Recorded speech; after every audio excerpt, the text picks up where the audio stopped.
Hello everyone, welcome to my channel. I am Paniksha Bhardwaj. तो आज के लेक्चर में हम क्लास 9th की एसएसटी के इकोनॉमिक्स का chapter number 2 that is understanding the Indian economy, इसके बारे में हम पढ़ेंगे। इंडियन इकॉनमी कैसे जनरेट होती है, कैसे डिस्ट्रीब्यूट की जाती है, पैसा कहाँ कहाँ से आता है, इसके बारे में हम सारा इस चैप्टर के अंदर देखेंगे। चैप्टर को पढ़ने से पहले आपको कुछ ऑब्जेक्टिव्स जो दिए हैं उनके बारे में हम देखेंगे। जब आप चैप्टर को पूरा पढ़ लेंगे तो आपको कुछ चीज़ों के बारे में जो है वो पता चलेगा। जैसे concept of people as a resource. People जो है वो किस तरह से पैसा जनरेट कर रहे हैं, कहाँ कहाँ से आ रहा है। एज अ रिसोर्स पीपल जो है, इंसान जो है वो किस तरह से काम कर रहे हैं, उसके बारे में हमें पता चलेगा। Factors determining quality of population, यानी कि कहाँ कहाँ से काम, कैसा कैसा काम किया गया, कौन कौन से सेक्टर्स जो थे वो बनाए गए जहाँ से लोगों ने काम किया और फिर हमारे पास जीडीपी जो थी हमारी वो जनरेट हुई या बनी, आप बोल सकते हैं। Meaning and types of unemployment. Unemployment क्या होती है, उसकी कितनी तरह की किस्में हैं, उसके बारे में हम देखेंगे। ठीक है। पॉवर्टी क्या है, गरीबी क्या है, पॉवर्टी लाइन क्या है, उसके बारे में देखेंगे। पॉवर्टी के कारण क्या है, गरीबी के क्या कारण हैं, और हमारी गवर्नमेंट जो है उन्होंने जो है किस तरह के स्कीम्स जो हैं, इनिशिएटिव्स जो हैं वो लिए हैं ताकि गरीबी को ख़त्म किया जा सके। फूड सिक्योरिटी का क्या मतलब है, और इन्हीं फूड को जो है इंडिया के अंदर पब्लिक में किस तरह से डिस्ट्रीब्यूट किया जाता है, इस सिस्टम के बारे में हम देखेंगे। दैट मीन्स कि ये सारी चीज़ें जो है वो हम इस चैप्टर के अंदर पढ़ेंगे। नाउ अब हम इस चैप्टर को स्टार्ट करते हैं। तो इस चैप्टर के स्टार्टिंग में जो है वो बताया हुआ है salient features of the Indian economy. That means के जो हमारे पास मेन करेक्टरिस्टिक्स जो है इंडियन इकोनॉमी के वो क्या है। तो देखिए, यहाँ पहले सबसे पहले दिया हुआ है इकोनॉमिक एक्टिविटीज़ के बारे में। तो आपको यहाँ बोला हुआ है कि बहुत सारे लोग जो है वो डिफरेंट तरह की एक्टिविटीज़ में अपने आप को व्यस्त रखते हैं, इंगेज रखते हैं, जैसे कि आपने ऊपर पिक्चर में देखा। मैं अभी शो करती हूँ आपको। देखिए, ये आपको 4 पर्सन्स की यहाँ पिक्चर्स बताई हुई हैं। एक पर्सन जो है ये कुछ मशीन्स के द्वारा, यानी कि इंडस्ट्री के अंदर कुछ काम कर रहा है। ये वुमेन जो है ये कुछ फ्लावर्स वगैरह जो है वो फील्ड से उठा रही है, कलेक्ट कर रही है। ये जो वुमेन है ये आईसीआईसी बैंक का पीछे टैग शो हो रहा है। दैट मीन्स कि ये आईसीआईसी बैंक से रिलेटेड कुछ स्कीम्स वगैरह जो है उनके बारे में लोगों को अवेयर कर रही है। और ये एक मैसून जो है, मजदूर जो है, ये किसी तरह का काम कर रहा है। ठीक है। तो यही चीज़ बोल रही है कि जैसे कि आपको पिक्चर में ऊपर दिखाया हुआ है कि बहुत सारे लोग जो है वो डिफरेंट डिफरेंट तरह की एक्टिविटीज़ में अपने आप को क्या करते हैं, इंगेज करके रखते हैं। इनमें से कुछ एक्टिविटीज़ जो हैं वो क्या करती हैं, चीज़ों को बनाती हैं, और कुछ एक्टिविटीज़ जो है वो क्या करती हैं, हमें सर्विसेज जो है वो प्रोवाइड करती हैं। ठीक है। सर्विसेज यानी कि काम देती हैं। ये जो एक्टिविटीज़ हैं are happening around us every minute even as we speak. ये इस तरह की एक्टिविटीज़ जो है ना वो हमारे बोलने, जैसे जैसे हम बोलेंगे हर एक मिनट में इस तरह की एक्टिविटीज़ जो है वो क्या होती जाएंगी, हैपन होती जाएंगी। एक्टिविटीज़ जो है वो हमारे इर्द गिर्द जो है होती ही रहती हैं, आपको देखने को मिलेंगी भी। कुछ जो है जिसकी वजह से आप काम कर रहे हैं, और कुछ जो है वो जिसकी वजह से आप गुड्स को प्रोड्यूस कर रहे हैं। People here are engage in different occupations to earn their livelihood. यहाँ पे जो लोग, यहाँ पे इन द सेंस कि इंडिया के अंदर कोई भी पर्सन जो है वो डिफरेंट डिफरेंट तरह की ऑक्यूपेशन में, काम में जो है वो अपने आप को व्यस्त करता है ताकि वो अपना रोजगार जो है, लाइवलीहुड जो है वो चला सके। How do we understand these activities. हम इन एक्टिविटीज के बारे में किस तरह से समझ सकते हैं, अभी उसी का आंसर जो हम अभी आगे देखेंगे। यहाँ क्या बोला हुआ है, ऐसे एक्शंस जिसमें प्रोडक्शन की जा रही हो, डिस्ट्रीब्यूशन की जा रही हो, और गुड्स और सर्विसेज की कंजम्पशन की जा रही हो। ठीक है। सोसाइटी के अंदर, उसको हम बोलते हैं इकोनॉमिक एक्टिविटीज़। क्या होती है इकोनॉमिक एक्टिविटीज़, जहाँ पे कोई चीज़ को बनाया जा रहा है, उसको लोगों के बीच में बांटा जा रहा है, गुड्स और सर्विसेज को कंज्यूम किया जा रहा है at all levels with in a society. एक सोसाइटी के अंदर, समाज के अंदर, उन सब चीज़ों को क्या बोलेंगे, इकोनॉमिक एक्टिविटीज़। वो सब चीज़ें जिससे आप क्या कर सके, पैसा जो है वो कमा सके, उन सभी चीज़ों को क्या बोला जाता है, इकोनॉमिक एक्टिविटीज़। ठीक है। किसी चीज़ की प्रोडक्शन की, क्यों की, ताकि उसको हम बेच के पैसा कमा सके। डिस्ट्रीब्यूट किया गया, लोगों के बीच में बांटा गया ताकि हमें पैसा मिल सके। ठीक है। उससे कंज्यूम, गुड्स एंड सर्विसेज जो है वो प्रोवाइड की गई लोगों को ताकि हम पैसा दे सकें या ले सकें। ठीक है। ये सारी चीज़ें जो है ये क्या करती हैं, हमारी एक्टिविटी को बनाती हैं, ये परफॉर्म करती हैं। एग्जाम्पल जो है अगर हम इकोनॉमिक एक्टिविटीज़ की ले लें, इसमें क्या आ जाएगा, फिशिंग आएगा, फार्मिंग आएगा, माइनिंग आएगा। ठीक है। फार्मिंग यानी कि एग्रीकल्चर हो गया, फिशरी यानी कि ये जो आपका फिशेज़ को रियर किया जाता है, माइनिंग जो आपकी खुदाई वगैरह करके मिनरल्स वगैरह को एक्सट्रैक्ट किया जाता है। ये सारी की सारी जो है ये क्या है, इकोनॉमिक एक्टिविटीज़ है। अब आपके पास इकोनॉमिक एक्टिविटीज़ तो है, लेकिन कुछ नॉन इकोनॉमिक एक्टिविटीज़ भी आपको देखने को मिलेंगी जो कि क्या करती हैं, social, religious, cultural and sentiment requirements of the people को सेटिस्फाई करती हैं। यानी कि कुछ तो जो है वो पैसे के थ्रू जो है, मतलब पैसा कमाने के लिए जो है वो हम एक्टिविटीज़ को परफॉर्म करते हैं, लेकिन कुछ एक्टिविटीज़ जो होती हैं वो ऐसी होती हैं जो हमें सिर्फ रिलीजियसली, धार्मिक तरीके से, सांस्कृतिक तरीके से, सामाजिक तरीके से, या हमारे इमोशनल तरीके से हमें क्या करती है, सेटिस्फाई करती है। कई बार ऐसा होता है, बहुत सारे आप किसी शॉप पे चले जाएंगे, वो आपके नाउन में होगा पर्सन, तो वो आपसे पैसा नहीं लेता है। दैट मीन्स कि वो नॉन इकोनॉमिक एक्टिविटी है, और वो क्या है, सेंटिमेंट, इमोशन जुड़े हुए हैं उस पर्सन के साथ आपके। आगे क्या बोल रहा है, पीपल जो नॉन इकोनॉमिक एक्टिविटीज़ में इन्वॉल्व होते हैं या अपने आप को व्यस्त रखते हैं, वो किसी रीज़न से रखते हैं, और वो कारण क्या है, मतलब वो प्यार भी हो सकता है, संपैथी दया भी हो सकती है, धर्म भी हो सकता है, पेट्रोलिज्म दैट मीन्स देशभक्ति भी हो सकती है। किसी भी तरह का रीज़न जो है वो आपका रहता है जो कि नॉन एक्टिविटीज़ में लोगों को इंगेज करके रखता है। अगर हम एग्जाम्पल की बात करें, जैसे इसी नॉन इकोनॉमिक एक्टिविटीज़ की एग्जाम्पल दें, तो जैसे एक माँ जो है वो अपने बच्चे का ध्यान रखती है, ठीक है, तो माँ अपने बच्चे का ध्यान रख रही है, तो हम बच्चा जो है वो अपनी माँ को पैसा थोड़ी ना देता है, वो एक लव रहता है माँ और बच्चे के बीच में। एक स्टूडेंट जो है वो ब्लड डोनेट कर रहा है, जब एक बच्चा जो है वो ब्लड डोनेट कर रहा है, तो वो ब्लड डोनेट करके किसी बंदे की हेल्प कर रहा है, एक सिंपैथी दिखा रहा है। एक ओल्ड मैन जो है वो क्या कर रहा है, टेंपल में डेली जा रहा है, दैट मीन्स कि वो एक रिलीजियन पर्पसेस के लिए क्या कर रहा है, मंदिर में जा रहा है। एक अमीर आदमी जो है वो मनी दे रहा है प्राइम मिनिस्टर को, ताकि रिलीफ फंड के लिए, प्राइम मिनिस्टर रिलीफ फंड के लिए पैसा दे रहा है, तो वो एक क्या है, देशभक्ति का काम कर रहा है। एक यंग मैन जो है वो एक बूढ़ी मतलब अंधी लड़की की हेल्प कर रहा है, ताकि उसको क्या कर सके, रोड क्रॉस करवा सके, तो ये एक सिंपैथी रही, ठीक है, उसकी हेल्प कर रहा है। सेम एक्टिविटी में भी इकोनॉमिक, और ये सब चीज़ें जो है ना, ये इकोनॉमिक भी हो सकती हैं as well as non economic भी हो सकती हैं। जैसे अगर हम बात करें नर्स की, ठीक है, एक नर्स की एग्जांपल दी है इन्होंने कि एक नर्स जो है वो हॉस्पिटल के अंदर एक पेशेंट को क्या कर रही है, अटेंड कर रही है। तो जब वो उस पेशेंट को देख रही है, उस पेशेंट की देखभाल कर रही है, तो नर्स जो है जब वो एक पेशेंट की देखभाल करती है हॉस्पिटल के अंदर, तो उसकी देखभाल करना ये एक सिंपैथी दिखा रही है, उसके लिए अफेक्शन दिखा रही है, उसकी केयर कर रही है। तो सेम टाइम पे वो क्या करता है, उसको पैसा दिया जाता है, ठीक है। जब वो उस बंदे की देखभाल कर रही है, तो उसको मंथली जो है वो सैलरी भी दी जा रही है। बट वही नर्स जब अपने घर में अपनी बूढ़ी माँ, अपनी बीमार माँ को देखती है, तो वो एक नॉन इकोनॉमिक एक्टिविटी में आ जाती है, बिकॉज वहाँ से वो पैसा जो है वो अर्न नहीं करती है।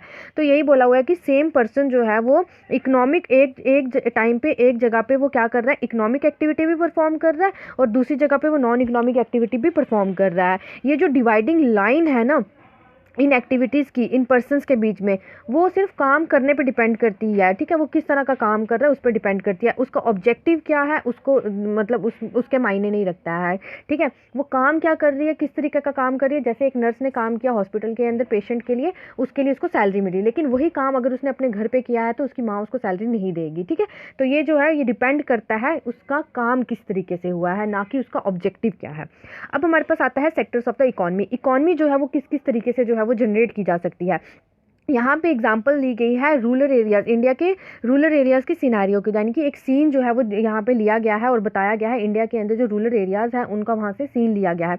उन्होंने बोला, how do the people who are living in villages earn their livelihood. वो लोग जो कि गाँव के अंदर रहते हैं अपना रोज़गार जो है वो किस तरह से कमाते हैं। बहुत सारे लोग जो हैं जो गाँव के अंदर रहते हैं वो क्या करते हैं, क्रॉप्स को रेज करते हैं। क्रॉप्स को रेज करना मतलब कि क्या करते हैं, एग्रीकल्चरिंग करते हैं, जिसको हम कल्टीवेशन का नाम देते हैं, दैट इज़ फार्मिंग भी बोल सकते हैं आप। They are also known as, जो वो फार्मिंग करते हैं, कल्टीवेशन करते हैं, उनको फार्मर्स बोला जाता है या फिर एग्रीकल्चरल लेबरर्स बोला जाता है। फार्मर्स वो होंगे जिनकी अपनी ज़मीनें होंगी, और एग्रीकल्चरल लेबरर्स वो होंगे जो दूसरों की ज़मीनों पर क्या कर रहे हैं, काम कर रहे हैं, ठीक है। देन उसके बाद जो ऑक्यूपेशन, जो जिस तरह का वो काम कर रहे हैं उसको क्या बोला जाता है, जो वो काम कर रहे हैं उसको बोला जाता है एग्रीकल्चर। देन आगे क्या बोला हुआ है, डिफरेंट टाइप्स की क्रॉप्स जो है वो क्या की जाती हैं, कल्टीवेट की जाती हैं, जैसे कि फूड आइटम्स होगी, नॉन फूड आइटम्स होगी। अगर हम फूड आइटम्स की बात करें तो इसमें आपका अनाज आ जाएगा, दालें आ जाएंगी, फ्रूट्स आ जाएंगे, वेजिटेबल्स आ जाएंगे, और भी बहुत सारी आ जाती हैं इसमें, ठीक है। जैसे कि आपकी शुगर केन होगी, ऑयल सीड्स हो गए, उसके बाद हॉर्टिकल्चरल क्रॉप्स होगी, ये सारी चीज़ें आ जाती हैं। और अगर आप नॉन फूड आइटम्स की बात करेंगे तो इसमें कॉटन आ जाएगा, जूट आ जाएगा, रबड़ आ जाएगा, ठीक है। अब आगे क्या बोला गया है, similarly people also earn their livelihood. उसी तरह से जिस तरह से गाँव के लोगों ने अपना एग्रीकल्चर करके, कल्टीवेशन करके अपना पैसा जो है वो कमाया है, अपना रोज़गार जो है वो चला रहे हैं, उसी तरह से कुछ लोग जो हैं वो फॉरेस्ट्री से भी अपना रोज़गार जो है, लाइवलीहुड जो है वो चलाते हैं। कैसे, फॉरेस्ट प्रोडक्ट्स को कलेक्ट करके और उनको बेचकर मार्केट में। अब फॉरेस्ट प्रोडक्ट्स में क्या क्या आ गया, आपका टिम्बर आ गया, ठीक है। देन आपका फायरवुड आ गया, ठीक है, लकड़ी मतलब ले जाते हैं ताकि क्या किया जा सके, आग जलाई, क्या किया जा सके, आग वगैरह जलाई जा सके। हर्बल मेडिसिन हो गए, ठीक है, आयुर्वेदिक दवाइयाँ वगैरह बनाई जाती हैं फॉरेस्ट से। फॉरेस्ट प्रोडक्ट से। बहुत सारे लोग जो है वो माइनिंग भी करते हैं ताकि एक्सट्रैक्ट कर सके मिनरल्स को, यानी कि माइनिंग क्या होता है, खुदाई वगैरह करके मिनरल्स को क्या कर सके, निकाल सके। कुछ पीपल जो है वो अपने आप को रेज करते हैं, अपने आप को इंगेज करके रखते हैं लाइव स्टॉक्स को रेज करने में। लाइव स्टॉक्स यानी कि पशु जो है उनको पालते हैं, कैटल्स वगैरह की रियरिंग करते हैं, जैसे कि पोल्ट्री फार्म के अंदर, डेयरी फार्मिंग के अंदर इनकी क्या करते हैं वो अपने आप को इनमें बिजी रखते हैं। फाइनली जो है वो फिशरी भी एक अनदर ऑक्यूपेशन आ जाता है, जिसमें लोग जो है वो क्या करते हैं, फिशेस को कैच करते हैं पॉन्ड्स के अंदर, तालाब के अंदर, रिवर्स के अंदर, सीज के अंदर, ताकि उनको क्या कर सके, मार्केट के अंदर बेच सके। ये सारी एक्टिविटीज़ जो हो अभी हमने पढ़ी, दैट मीन्स कि हमने agriculture, forestry, mining, live stock, fishery, ये सारी जो सारी है ना, ये कॉम्प्लीमेंट्री है, यानी कि ये एक सब्सिडरी है एक दूसरे के लिए, वही क्लासीफाई दम। और हम इन सबको जो है इकट्ठे अगर हम इनको बोलना चाहें तो हम इनको प्राइमरी प्रोडक्शन बोलते हैं, और हम इनको एक सेक्टर के अंदर जो है वो प्लेस करते हैं, that is your primary sector. आपको पता है 3 सेक्टर्स होते हैं जहाँ से आपकी जो इकॉनमी है जनरेट की जाती है, प्राइमरी, सेकेंडरी एंड टेरिशरी। तो ये जो भी हमने एक्टिविटीज़ अभी पढ़ी, ये सारी की सारी एक्टिविटीज़ जो है ये प्राइमरी सेक्टर में आती हैं। ये हमें रॉ मटेरियल जो है वो देती हैं ताकि हम सेकेंडरी एक्टिविटीज़ में या सेकेंडरी सेक्टर के अंदर उसको क्या कर सकें, मैन्युफैक्चरिंग कर सकें उसकी। देन इकोनॉमिक एक्टिविटीज़ जो है वो डिपेंड करती हैं, अब यहाँ पे बताया है कि इकोनॉमिक एक्टिविटीज़ यानी कि प्राइमरी सेक्टर के अंदर कौन कौन जो है, प्राइमरी सेक्टर के अंदर कौन कौन सी चीज़ें आती हैं। तो इकोनॉमिक एक्टिविटीज़ जो टोटली डिपेंड करती हैं नेचुरल रिसोर्सेज के एक्सप्लॉयटेशंस पे। कहाँ पे, नेचुरल रिसोर्सेज जो आपके पास होते हैं ना, जो कुदरती आपके पास संसाधन होते हैं, उनकी एक्सप्लॉयटेशन जब की जाती है तो वो एक्टिविटी जो है वो कौन से प्रोसेस के अंडर आती है, आपके प्राइमरी सेक्टर के प्रोसेस के अंदर। देयरफॉर प्राइमरी सेक्टर के अंदर जो है वो क्या किया जाता है, प्रोडक्शन की जाती है, प्रोडक्ट्स को प्रोड्यूस किया जाता है, प्रोडक्ट को प्रोड्यूस किया जाता है, सो दैट कि ये जो सेक्टर होता है ना, ये मेनली डिपेंड करता है नेचुरल रिसोर्सेज पे और उनकी यूटिलाइजेशन पे, यानी कि किस तरह से उनका नेचुरल रिसोर्सेज जो है वो अवेलेबल है और किस तरह से उनको यूज़ किया जा रहा है। वाई प्राइमरी, प्राइमरी का मतलब ही होता है मेन, मुख्य, ठीक है।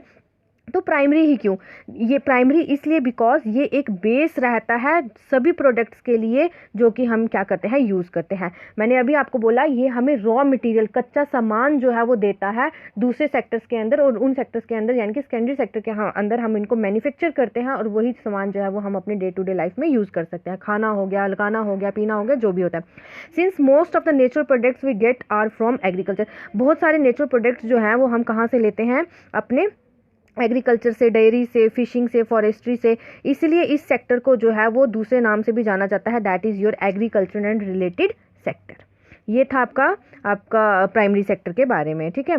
देन उसके बाद आपका आता है where the main activity involves, जहाँ पे मेन एक्टिविटी जो है, ऐसी एक्टिविटीज़ जहाँ पे मैन्युफैक्चरिंग की जाती है। मैन्युफैक्चरिंग का मतलब होता है बनाना, उसको हम बोलते हैं सेकेंडरी सेक्टर। पहला आपका आ गया प्राइमरी सेक्टर, वहाँ पे क्या है, नेचुरल रिसोर्सेज के थ्रू जो यानी कि कच्चा सामान जो है वो क्या किया जाता है, प्रोड्यूस किया जाता है।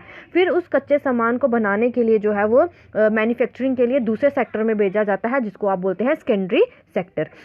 जितने भी इंडस्ट्रियल प्रोडक्शन जहाँ पे फिजिकल गुड्स को प्रोड्यूस किया जाता है वो सारी की सारी सेकेंडरी सेक्टर में फॉल करती हैं। ये एक नेक्स्ट स्टेप रहता है आफ्टर प्राइमरी। प्राइमरी सेक्टर के बाद ये दूसरा स्टेप रहता है। प्राइमरी सेक्टर जो है वो हमारे लिए रॉ मटेरियल, कच्चा सामान जो है वो बनाता है और उस सामान को सेकेंडरी सेक्टर में भेजा जाता है ताकि वो क्या कर सके, उसको बना सके। वो product, the product is not produce by nature but has to be made. ये जो प्रोडक्ट होते हैं ना, जो सेकेंडरी सेक्टर के अंदर जो प्रोडक्ट होते हैं ना, ये नेचर के द्वारा प्रोड्यूस नहीं होते हैं, कुदरत के द्वारा नहीं मिल लेते हैं हमें, लेकिन इनको क्या करना पड़ता है, बनाना पड़ता है और इसको एक प्रोसेस के थ्रू निकलना पड़ता है, that is your manufacturing process. और ये बहुत ज़रूरी रहता है, दिस कुड बी। और ये जो प्रोसेस रहता है ना, ये मैन्युफैक्चरिंग का जो प्रोसेस रहता है, ये फैक्ट्री के अंदर होता है, वर्कशॉप के अंदर होता है और ये घरों के अंदर भी हो सकता है। फॉर एग्जाम्पल यहाँ पे बताया है सिल्क के बारे में। सिल्क फाइबर जो है आपका, फाइबर का मतलब क्या होता है, जिससे आप पेपर बना सके, क्लॉथ बना सके, आप रस्सियाँ वगैरह बना सके। ये भी एक तरह की क्या होती है, क्रॉप होती है। तो फॉर एग्जांपल सिल्क को, मलबरी हो गया आपका, कुकोन्स हो गया, ये कुछ तरह के आपके मलबरी प्लांट हो गया आपका, कुकोन्स हो गया, इससे क्या किया जाता है, सिल्क को प्रोड्यूस किया जाता है। तो सिल्क फाइबर का प्रोड्यूस किया जाता है from the sorry silk fibre को यूज़ किया जाता है फ्रॉम द प्लांट से निकाला जाता है उसको, ताकि क्या किया सके, यार्न होता है धागा, उसको स्पिन किया जा सके और कपड़ा बनाया जा सके। अर्थ को क्या, ये दूसरी एग्जांपल बता रहे हैं, we convert earth into bricks. Earth in the sense के धरती नहीं, जो सॉइल होती है उसको, मिट्टी को क्या किया जाता है, ईंट में कन्वर्ट कर दिया जाता है और उन ईंटों को जो है, उन ईंटों का यूज़ किया जाता है घर बनाने में और बिल्डिंग्स बनाने में। ये जो प्रोडक्ट्स हैं ये नेचर के द्वारा प्रोड्यूस नहीं किए गए हैं, बट इनको बनाया गया है और इनको एक मैन्युफैक्चरिंग के प्रोसेस से निकाला गया है, जो कि बहुत ज़्यादा ज़रूरी था। सिंस ये जो सेक्टर रहा है ये बहुत एसोसिएट करता है डिफरेंट काइंड ऑफ इंडस्ट्रीज़ में, यानी कि डिफरेंट अलग अलग तरह की इंडस्ट्रीज जो है वो आपको सेकेंडरी सेक्टर के अंदर देखने को मिलेंगी, और इस सेक्टर को जो है वो इंडस्ट्रियल सेक्टर के नाम से भी जाना जाता है। ठीक है, अभी मैंने आपको पहला बताया प्राइमरी सेक्टर, जिसको एग्रीकल्चर एंड रिलेटेड सेक्टर के नाम से जाना जाता है। सेकेंड आपका आता है सेकेंडरी सेक्टर। सेकेंडरी सेक्टर को इंडस्ट्रियल सेक्टर के नाम से भी जाना जाता है। अच्छा, अब आगे क्या बता रहा है, सेकेंडरी सेक्टर की वो एक्टिविटीज़ जो कि क्या करती हैं, सेकेंडरी सेक्टर की एक्टिविटीज़ जो है वो रिलेट करती हैं फिजिकल एंड ह्यूमन रिसोर्सेज के साथ। फिजिकल यानी कि man and capital, that means के इंसान और पैसे के साथ जो है ये क्या करती है, रिलेट करती है। यहाँ पे प्रोडक्शन और प्रोडक्टिविटी जो है इस सेक्टर के अंदर जो डिपेंड करती है कि किस तरह का रिसोर्सेज जो है वो यहाँ पे अवेलेबल है और उनकी यूटिलाइजेशन, उनकी यूसेज जो है वो किस तरह से हो रही है। अब आगे देखिए क्या बोल रहे हैं, when the activity involves providing intangible services then this is the part of the tertiary sector। intangible services वो होगी जिनको आप छू नहीं सकते, देख नहीं सकते, सिर्फ फील कर सकते हैं। देखना इन द सेंस कि आप उसको देख तो रहे हैं लेकिन आप उसको क्या कर सकते हैं, जैसे आपने क्रॉप्स को उगते हुए देखा, ठीक है, मतलब ग्रोन करते हुए देखा, उसी तरह से इनटेंजिबल सर्विसेज वो होती हैं जिनको आप सिर्फ फील कर सकते हैं। तो ऐसी एक्टिविटीज़ जो कि इनटेंजिबल रहती हैं और हमें इनटेंजिबल सर्विसेज प्रोवाइड करती हैं, वो आपकी कौन से पार्ट में आती हैं, टेरिशरी सेक्टर में आती हैं। अब इसमें आ गया जैसे आपका financial services, management consultancy, telephone telecommunication, telephone and ITR, ये कुछ गुड एग्जांपल्स हैं किसकी, आपकी टेरिशरी सेक्टर की। ये एक्टिविटीज़ जो हैं, these are activities that help in the development of primary and secondary sectors. इस तरह की एक्टिविटीज़ जो है, यानी कि जो टेरिशरी एक्टिविटीज़ हैं आपकी, ये आपको हेल्प करती हैं प्राइमरी और सेकेंडरी सेक्टर्स की डेवलपमेंट में। ये एक्टिविटीज़ जो हैं ये खुद से जो है वो किसी तरह का गुड्स को प्रोड्यूस नहीं करती, सामान नहीं बनाती, लेकिन ये एक सपोर्ट की तरह काम करती है प्रोडक्शन के प्रोसेस में।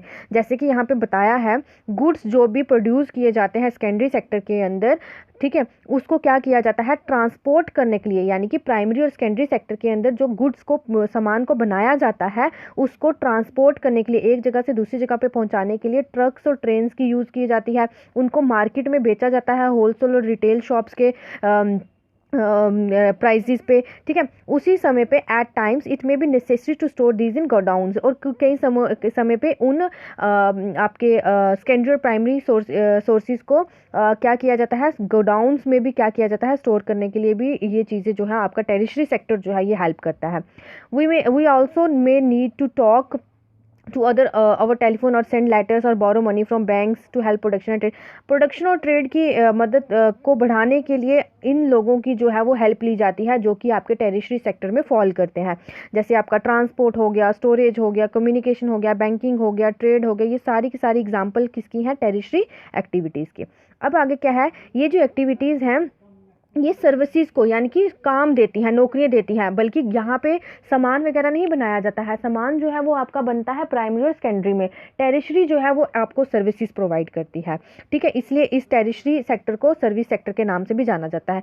सर्विस सेक्टर्स के अंदर जो है वो बहुत सारी ज़रूरी सर्विसेज जो हैं वो आती हैं, दैट में नॉट डायरेक्टली हेल्प, जो कि आपको डायरेक्टली प्रोडक्शन की को बढ़ाने में हेल्प नहीं करेगी। जैसे कि यहाँ पे बताया है कि एक टीचर हमें, जैसे for example we require teachers, doctors and those who provide personal services such as washerman, barbers, cobblers, lawyers and people to do administrative accounting works।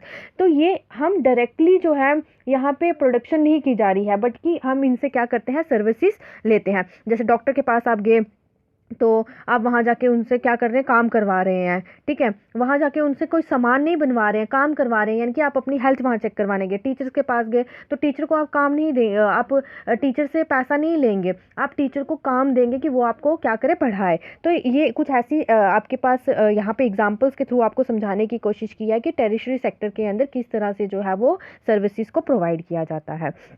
Tertiary sector जो है वो एक डायरेक्ट रिलेशनशिप रहता है इकोनॉमिक ग्रोथ एंड डेवलपमेंट के बीच में का। That means कि एक कंट्री की अगर डेवलपमेंट करनी होगी, इकोनॉमिकली जो डेवलपमेंट करनी होगी, तो ये एक रिलेशनशिप का काम करती है, एक डायरेक्ट रिलेशनशिप का काम करती है इकोनॉमी को ग्रो करने में के बीच में और डेवलपमेंट करने के बीच में। At the initial stage of development, यानी कि स्टार्टिंग में जब ये डेवलपमेंट की जो स्टार्टिंग स्टेज होती है, उसमें ये सेक्टर जो है वो इतना ज़्यादा जो है वो अपनी कंट्रीब्यूशन नहीं देता है, लेकिन जैसे जैसे टाइम बढ़ता जाता है, जैसे जैसे डेवलपमेंट होती जाती है, ये वैसे वैसे जो है ये इकोनॉमिक डेवलपमेंट में भी हेल्प करता है और साथ ही साथ में कंट्री की डेवलपमेंट में भी हेल्प करता है। अब आता है आपका why is the tertiary sector gaining so much importance in India. जो टेरिशरी सेक्टर है आपके इंडिया के अंदर, उसको इतनी ज़्यादा जो है इंपॉर्टेंस क्यों मिल रही है, वो इतनी ज़्यादा इंपॉर्टेंस क्यों गेन कर रहा है? तो इसके कुछ रीजंस हैं। पहला क्या है, इन अ डेवलपिंग कंट्री, जैसे कि आपकी इंडिया जो है वो डेवलपिंग कंट्री है, अभी धीरे धीरे डेवलप हो रही है, तो यहाँ पे बहुत सारी सर्विसेज जो है, जैसे कि आपका हॉस्पिटल हो गया, देन एजुकेशनल इंस्टीट्यूशंस हो गए, पुलिस स्टेशंस हो गए, कोर्ट्स हो गए, डिफेंस हो गया, आपका ट्रांसपोर्ट हो गया, बैंक, इंश्योरेंस कंपनीज, एक्स्ट्रा, ये सब के सब जो है ये डेवलपिंग कंट्रीज़ के अंदर इनकी ज़रूरत पड़ती है, और ये सारी की सारी चीज़ें जो है ये हमारी गवर्नमेंट जो है हमें प्रोवाइड करवाती है। This can be consider as basic service, और ये सारी की सारी चीज़ें ये बेसिक सर्विस में आती हैं, यानी कि एक कंट्री की डेवलपमेंट के लिए इनकी ज़रूरत जो है वो पड़ती ही पड़ती है। सेकंड जो है, ये यहाँ पे बता रहे हैं कि टेरिशरी सेक्टर जो है वो क्यों इंपॉर्टेंट है इंडिया के अंदर, ठीक है। सेकंड जो है वो ये बताया कि प्राइमरी और सेकेंडरी सेक्टर्स की डेवलपमेंट जो है वो किस वजह से होगी। उनकी डेवलपमेंट जो है वो तब होगी जब टेरिशरी सेक्टर के अंदर डेवलपमेंट होगी। दैट मीन्स जैसे हमारे पास ट्रांसपोर्ट होगा, ट्रेड होगा, हमारे पास कम्युनिकेशन होगा, अगर ये सारी चीज़ें जो है हमारे पास सर्विस सेक्टर के अंदर है, तभी जो है वो प्राइमरी और सेकेंडरी सेक्टर के अंदर जो है वो क्या होगी, डेवलपमेंट होंगी। थर्ड क्या है, जैसे जैसे इनकम लेवल जो है वो बढ़ता जाएगा, पीपल जो है वो डिमांड करते जाएंगे मोर और मोर सर्विसेज की, ठीक है। जैसे देखेंगे कि यहाँ पैसा मिल रहा है, यहाँ पे पैसा जो है वो ज़्यादा कमाया जा सकता है, यहाँ का पैसा ज़्यादा कमाया जा सकता है, तो लोग जो है ना वो डिमांड करने लगे कि हमें भी काम दो, हमें यहाँ काम दो, हमें वहाँ दो, ठीक है। वो भी अपना काम जो है वो डिफरेंट डिफरेंट जगहों पर जाके करने लग पड़ेंगे। नेक्स्ट आपका लास्ट आता है, फोर्थ क्या है, development gains momentum, certain new services such as those based on information communication technology have become more important and essential, ठीक है। जिस तरह से डेवलपमेंट जो है वो बढ़ता ही जा रहा है, एक मोमेंटम ले रहा है, जिस तरह से आपकी इंडिया के अंदर डेवलपमेंट बढ़ती ही जा रही है, तो नई नई सर्विसेज जो है वो आपको देखने को मिलेंगी। जैसे आप अपने इंटरनेट की बात कर लें, कम्युनिकेशन टेक्नोलॉजी की बात करें, इन्फॉर्मेशन की बात कर लें, तो इस तरह की सर्विसेज जो है वो क्या होती जा रही है, बहुत ज़रूरी है और बहुत ही ज़्यादा क्या है, इंपॉर्टेंट है, महत्वपूर्ण है, बिकॉज ये बहुत सारे आपके इकोनॉमिक जनरेट करने में क्या करती हैं, हेल्प करती हैं। तो स्टूडेंट्स आज के लिए इतना ही। आई होप आपको आज का लेक्चर जो है वो पसंद आया होगा। अगर आपको वीडियो पसंद आई है तो आप इसे अपने दोस्तों के साथ शेयर करिएगा, वीडियो को लाइक करना मत भूलिए एंड चैनल को सब्सक्राइब करना भी मत भूलिएगा। और अगर आपको किसी भी तरह की क्वेरी होगी तो आप मुझे कमेंट सेक्शन में पूछ सकते हैं। Thank you and have a good day.